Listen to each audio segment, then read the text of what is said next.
Welcome to A Word in Season. I don't know about you, but I just love trees. Having climbed the 65-meter high bicentennial tree in the Pemberton area during the January holidays reminded me again of how majestic the trees are down south. It also reminded me of how often trees are referred to or used as metaphors in God's Word. Straight off the bat, you may think of the trees mentioned in the Garden of Eden in Genesis 2, or Absalom who died in a tree. The Psalm 1 and Jeremiah 17 references to trees planted by the water, Zacchaeus in the sycamore tree, or most importantly, Jesus who died on a cross made from a tree. As a matter of fact, did you know that trees are mentioned 41 times in the Bible? And the tree mentioned most is the cedar of Lebanon. Even a whole chapter in Ezekiel 31 is dedicated to this type of tree. In Psalm 92 verse 15, David writes that the righteous will grow like a cedar of Lebanon. He compares our spiritual growth or spiritual condition as righteous people to the growth of a cedar tree. In the original text, the Hebrew word used for grow in Psalm 92 is sacha, which speaks of a threefold growth. Grow down or deep, grow up or high, and grow wide. Firstly, the cedar trees mostly grew in the Rocky Mountains of Lebanon, where there were not a great deal of soil.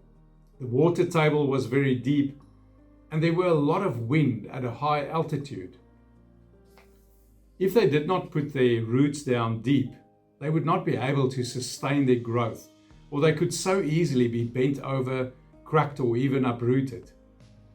In fact, David wrote in Psalm 29 that they were so securely planted that only the voice of God could uproot them. The question begs, how deep are we rooted spiritually? Are we deeply rooted in God's Word, prayer, and other spiritual disciplines so that we can draw deep from the living waters in order to bear fruit and withstand the storms of life? Secondly, these were tall trees. Not as tall as the bicentennial tree, but mostly 35 to 45 meters high, which were taller than any of the other trees mentioned in God's Word. They were slow and tall growers, which made them ideal for many important purposes, like the masts of ships. They were also used to make chests to keep things of value in. The rich insulated their homes with cedar wood, and it was chosen as the wood for the temple Solomon built. It was never attacked by pests, had no knots. It had remarkable lasting qualities. Yes, some of these trees had a lifespan of over 2,000 years, as it was resilient against parasites and disease. These trees were tall, strong, lasting, and of the best quality, because it grew slowly and surely. Is our focus and intent to spiritually grow continually and consistently, so that we can also be strong and useful for many purposes in God's kingdom? Are we willing to let God stretch our gifting into new territory and be useful in different areas? Thirdly, the Hebrew word grow in Psalm 92 not only refers to growing deep and up, but also to growing outward or growing wide. The cedar tree had many branches, as you can see, which stretched to a girth of between 12 and 15 meters. In Ezekiel 31, we read that this tree provided wonderful shade for people or animals and a lot of space for birds to nest in.